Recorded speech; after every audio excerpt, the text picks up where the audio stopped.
오늘 주신 하나님의 말씀은 사도행전 11장 19절부터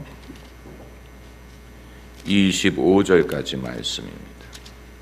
사도행전 11장 19절부터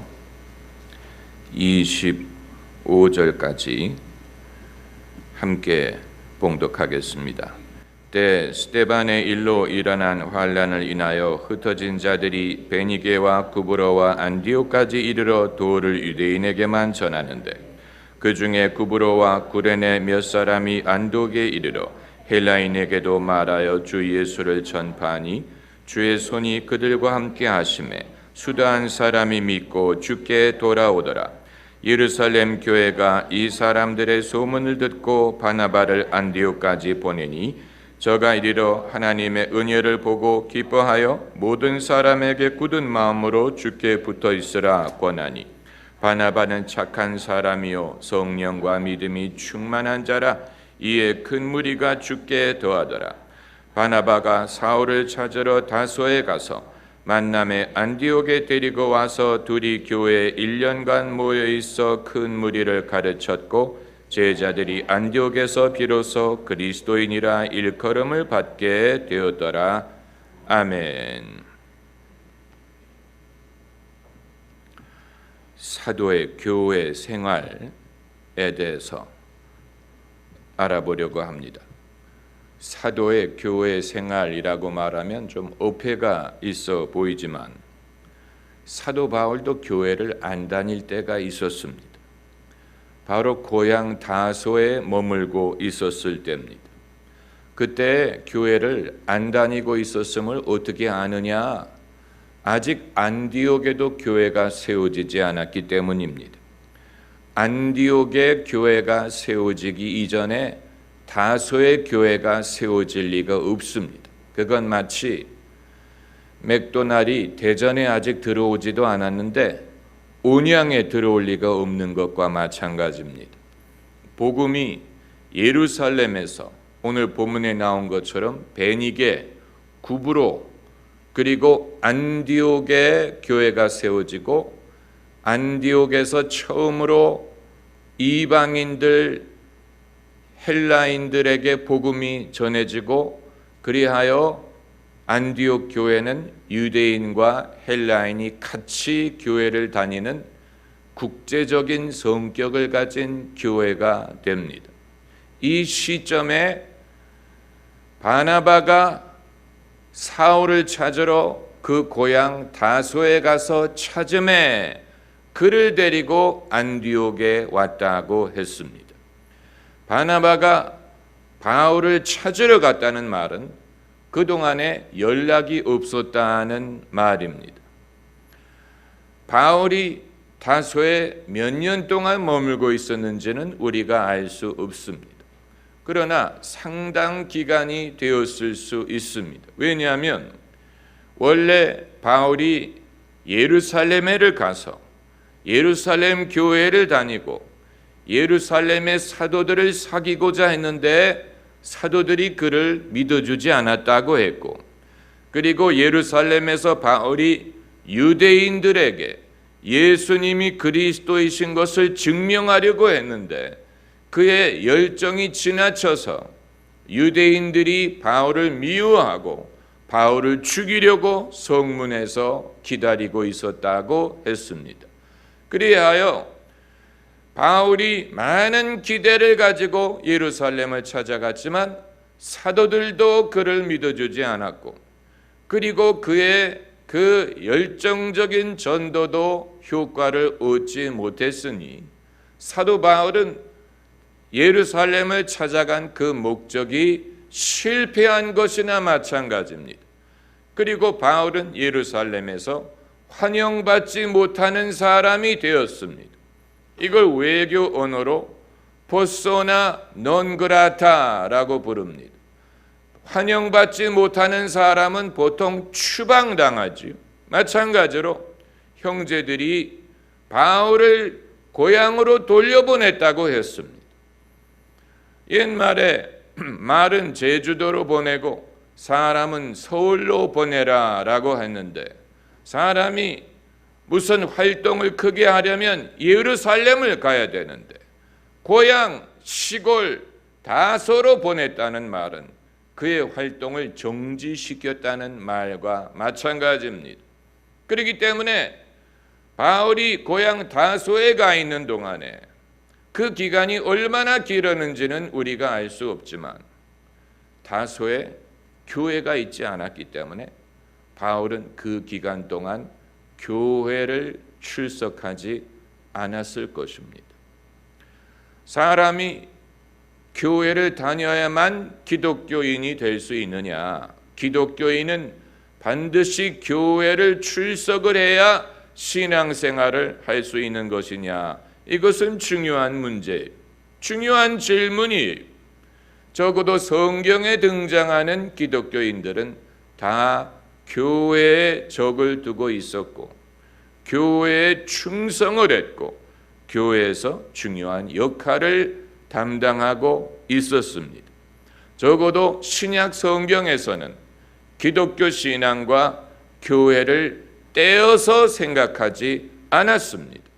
그러나 바울의 경우에는 예수님을 믿는 사람이 되었고 사도로 부르심을 받았지만, 그러나 그가 처음 가서 속하려고 했던 예루살렘 교회의 경험이 성공적이지 못하고 민망한 결과를 낳았기 때문에 그는 그 교회에 더 이상 다니지를 못하고 교회가 없는 고향으로 돌아가서 거기에서 교회를 다니지 않고 교회 봉사를 하지 않고 상당한 기간을 묵상하고 기도하고 공부하면서 보냈으리라고 생각이 되는 것입니다. 여기에서 이제 예수 믿는 사람이 교회에 적을 두고 교회를 만나서 그 교회에 의미 있는 신앙생활을 하기 위해서는 이게 거저되는 것이 아니라는 사실을 우리가 발견하게 됩니다. 대한민국에서 우리가 발견하는 사실은 수평이동이 많다는 것입니다. 수평이동이라는 것은 예수를 안 믿는 사람이 믿게 됨으로 교회를 다니는 것보다는 이미 믿는 사람이 한 교회에서 다른 교회로 옮길 때 그것을 수평이동이라고 부릅니다.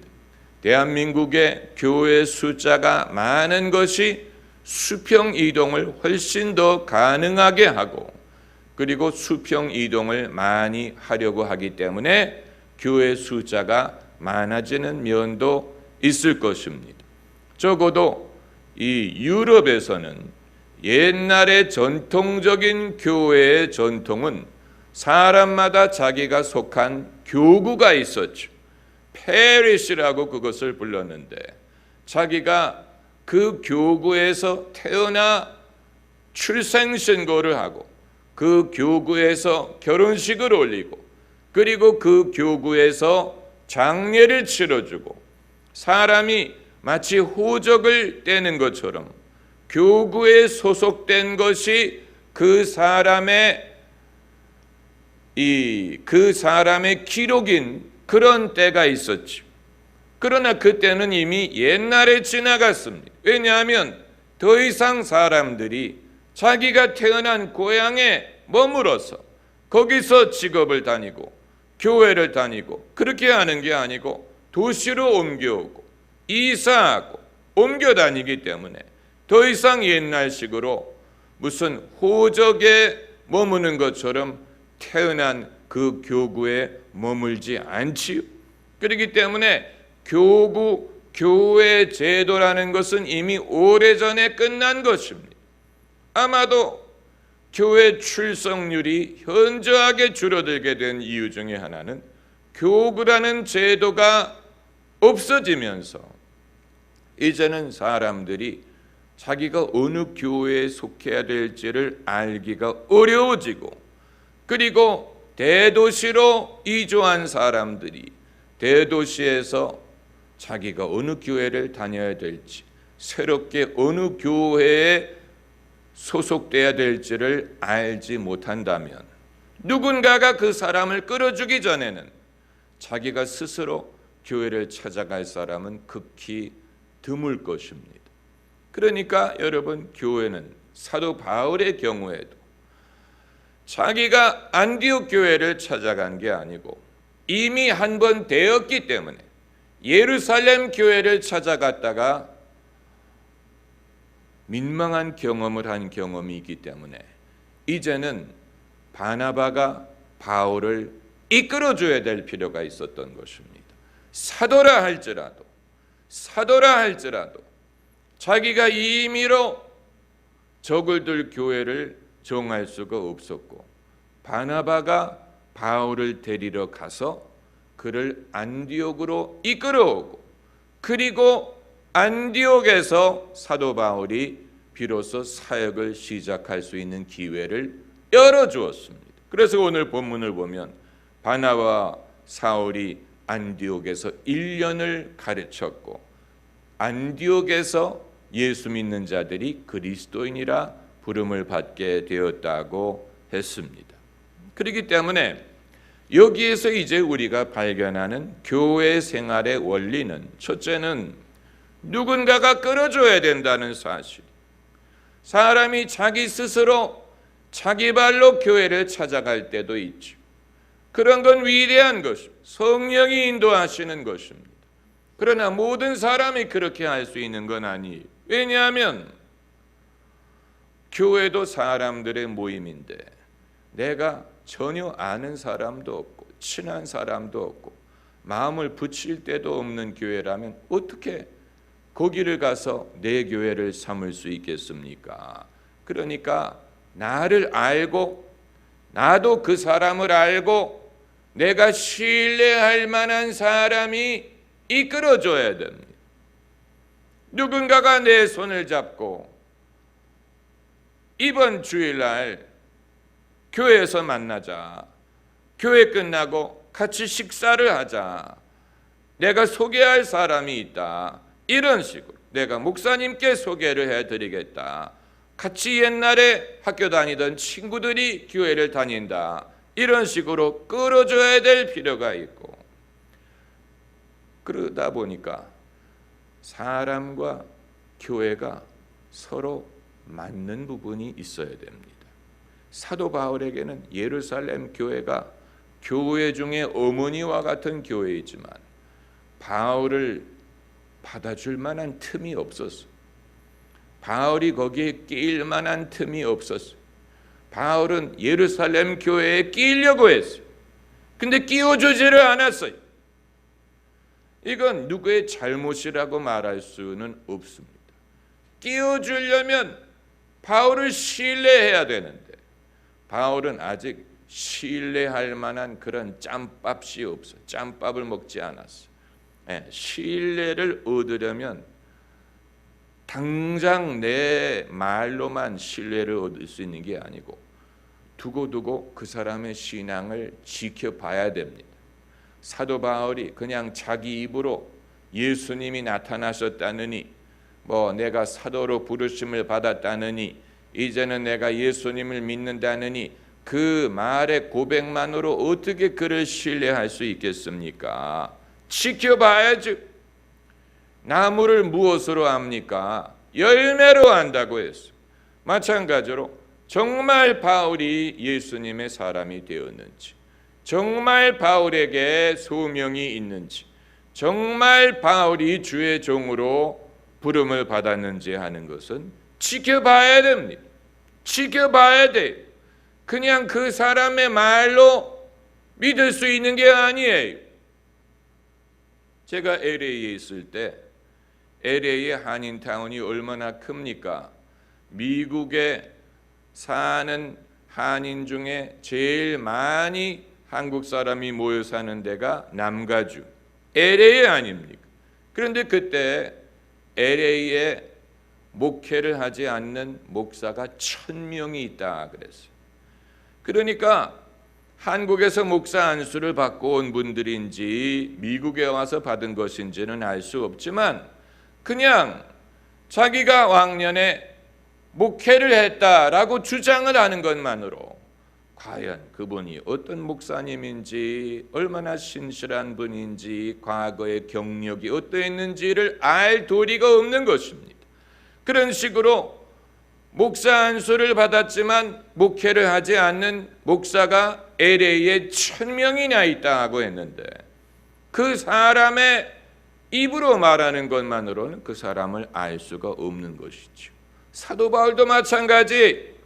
주님이 그에게 나타나신 것을 본인이 말했으니까 알지, 그 이외의 사람이 어떻게 검증할 수 있으며, 사도 바울이 사도로 부름을 받았다는 것을 본인이 말해서 아는 것이지 누가 그것을 검증할 수 있겠습니까? 그렇기 때문에 예루살렘 교회에는 바울이 낄 만한 틈이 없었어요. 이제 바울이 다시 교회에서 섬기기 위해서는 누군가가 그를 믿어줘야 되는데, 그게 바로 바나바의 역할이었어요. 바나바는 착한 사람이요, 성령과 믿음이 충만하더라. 이런 사람을 여러분이 사위로 두셔야 됩니다. 착해야 돼. 성령과 믿음만 충만한 게 아니고 착했다고 했어요.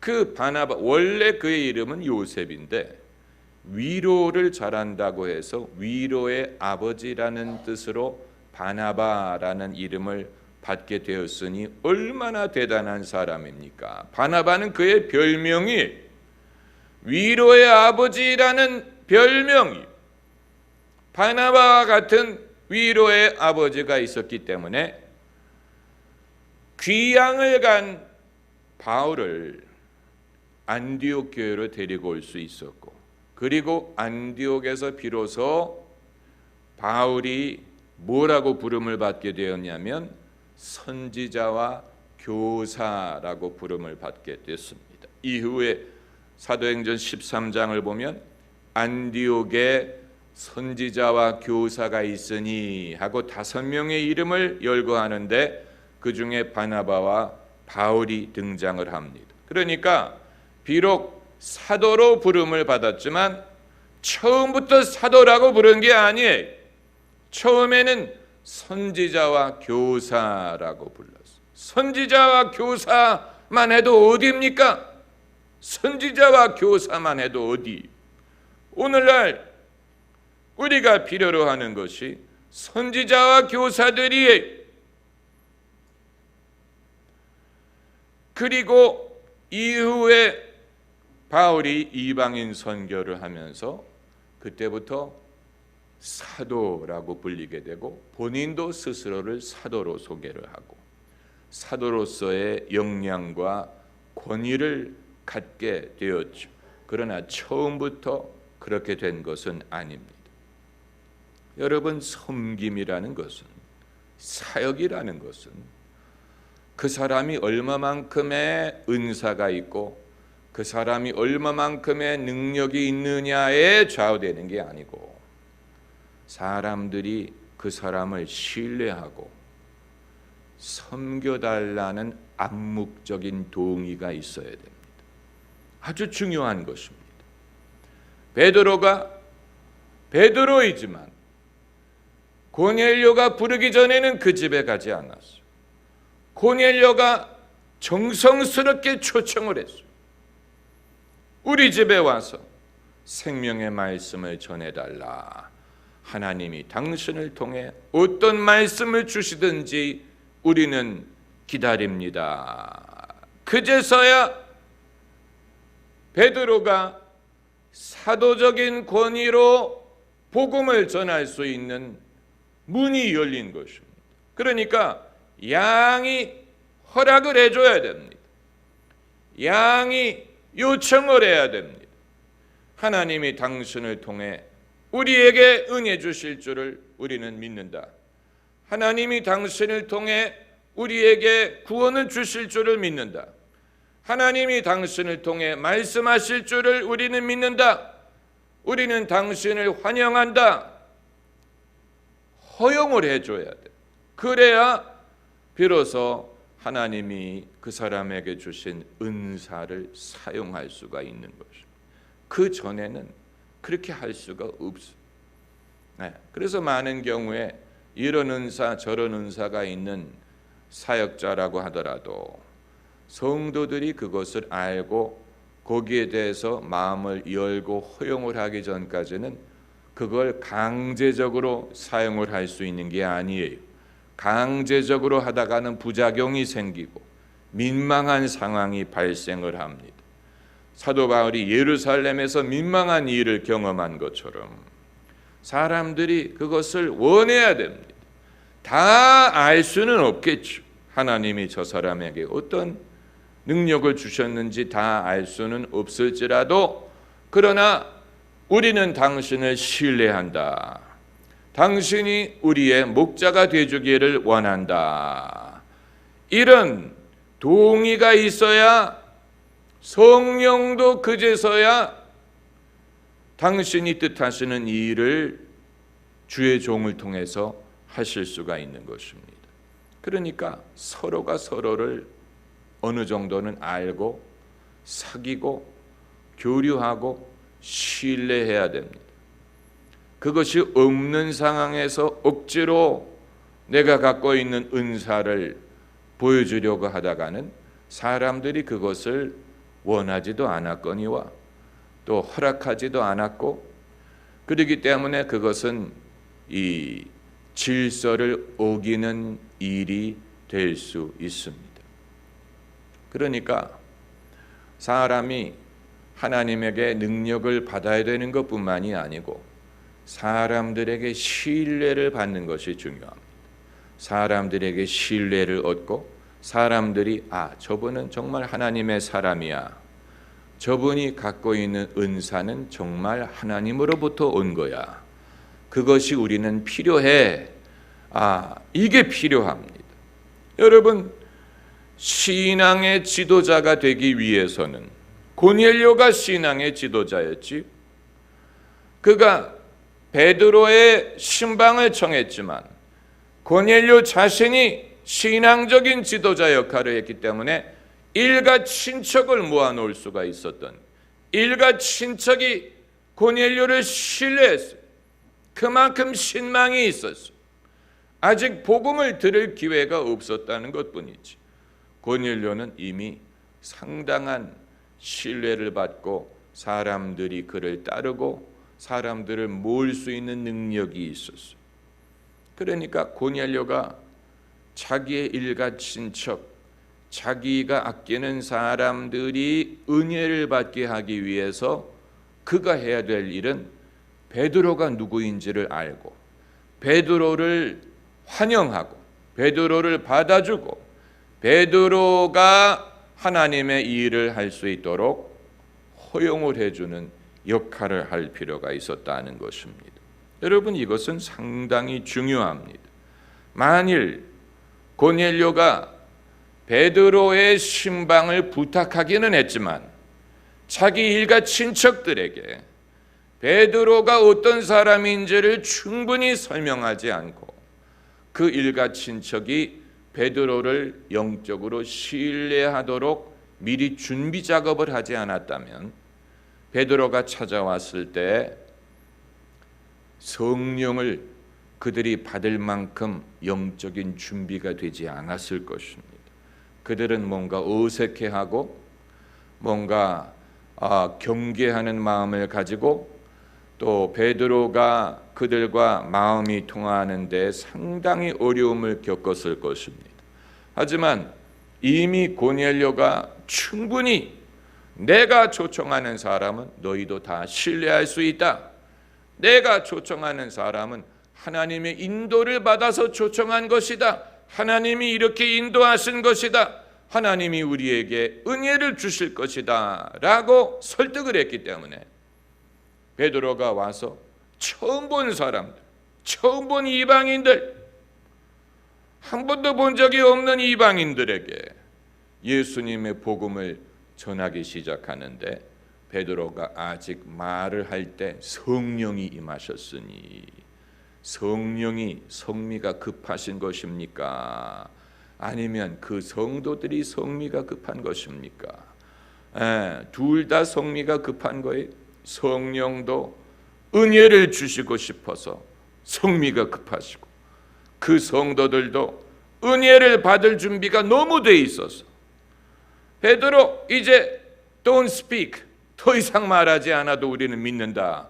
성령이 이미 임하기 시작했으니 여러분 얼마나 주님의 마음과 또 준비된 성도들의 모습을 보여주는 것입니까? 그러니까 사람이 끌어줘야 돼. 고넬료가 베드로를 자기 일가 친척에게 소개해서 은혜를 받을 수 있게 한 것처럼 바나바가 베드로를 데리고 안디옥으로 가서, 그러니까 베드로가 아니고 바울도 이주를 한 것이고 바나바도 이주를 한 거예요. 바나바가 거기서 고향에 돌아갔다고 하지 않았어요. 한번 사도들의 명을 받고 안디옥에 어떤 일이 일어나는가를 보러 안디옥에 갔다가 그만 거기서 정착을 하고, 그리고 성령이 보내실 때 바나바와 같이 이방인 선교를 떠났으니, 그래서 이제 본문을 보면 1년을 많은 사람들을 가르쳤다라고 했습니다. 그 당시에 우리가 그 장면을 볼 수 있었다면 참 얼마나 도움이 될까. 그 당시에 바울이나 바나바는 어떤 식으로 사역을 했을까? 무엇을 가르쳤을까?